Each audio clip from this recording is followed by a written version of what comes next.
EVM VVPAT मामले में supreme court ने 2 जजों की बेंच ने सहमति से बड़ा फैसला सुनाया है। 100% ईवीएम वीवीपैट पर्ची मिलान नहीं होगा।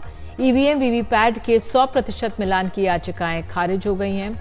सुप्रीम कोर्ट ने पेपर बैलेट से चुनाव की मांग भी खारिज कर दी है। आपको बता दें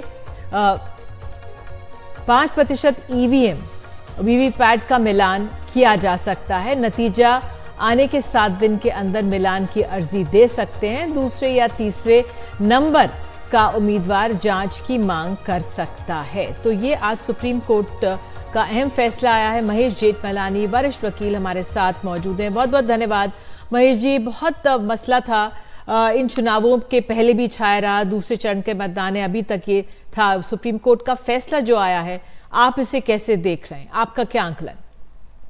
देखिए, सुप्रीम कोर्ट का फैसला को हमें स्वागत करना चाहिए, क्योंकि उन्होंने अब अंतिम शब्द इस मामले पर आज घोषणा की है। यानी कि उन्होंने कहा है कि ईवीएम सिस्टम जो है वो बिल्कुल सुरक्षित है। और इन्होंने ये भी कहा है कि जो पिटीशन, जो याचिका फाइल की गई जिस पे फैसला दिया गया था, उस याचिका में कोई फैक्ट्स तो है ही नहीं। ये सिर्फ डाउट्स पे आए हैं कोर्ट में। कोई मटेरियल नहीं है, कोई फैक्ट्स नहीं है, कोई सर्कमस्टेंशियल एविडेंस नहीं है, और फिर भी वो आए हैं। लेकिन मुझे लग रहा है कि इसलिए ये लोग इलेक्शन के दौरान कोर्ट में याचिका पेश की थी।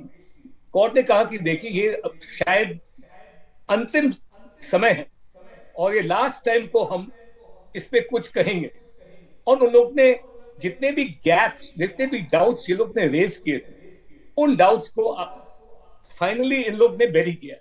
इसके बाद और कुछ नहीं रहेगा। आपको शायद याद होगा कि 2019 में सुप्रीम कोर्ट के कॉन्स्टिट्यूशन बेंच ने भी फैसला दी थी इस मामले पे, और उन्होंने कहा था कि ईवीएम सिस्टम बिल्कुल सुरक्षित है और इसमें संदेह की कोई बात ही नहीं।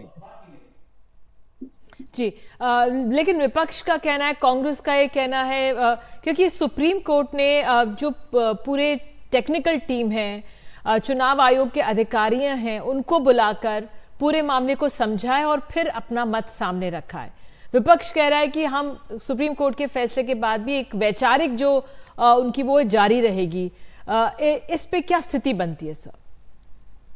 देखिए सब लोग को ये बात पे थोड़ा ध्यान देना चाहिए कि विपक्ष, जब वो लोग जीतते हैं इलेक्शन, और मैं जानता हूं कि काफी टाइम के लिए वो नेशनल इलेक्शन नहीं जीत, राष्ट्रीय इलेक्शन नहीं जीते हैं, लेकिन कब कब वो लोग स्टेट इलेक्शन तो जीतते हैं। उस समय ये लोग ये संदेह क्यों नहीं जताते हैं? उस समय क्या वो भूल जाते हैं?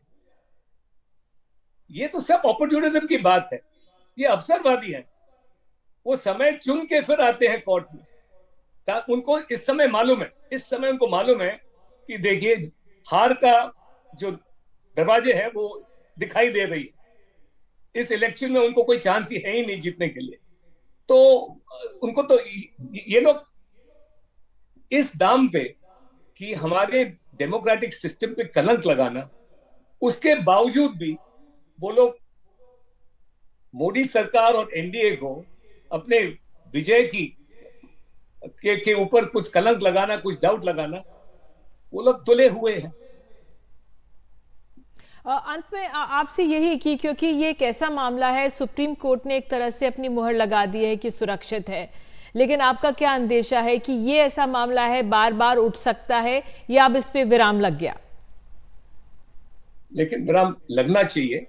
लेकिन ये लोग इनका स्वभाव ऐसे ही है कि वो बार बार हमारे सिस्टम पे, और मेरी राय ये है कि ये एक बहुत एंटी नेशनल कदम है, क्योंकि अपने पॉलिटिकल राइवलरी के वजह से, आपके पॉलिटिकल दुश्मनी के वजह से, आप देश के जो इंस्टीट्यूशंस है, जो बिल्कुल सुरक्षित है, जो इफेक्टिव है, उनके ऊपर आप शंका पैदा करने की कोशिश में है। और मुझे लगता है कि ये रिस्पॉन्सिबल लोग को ऐसे स्टैंड नहीं लेना चाहिए।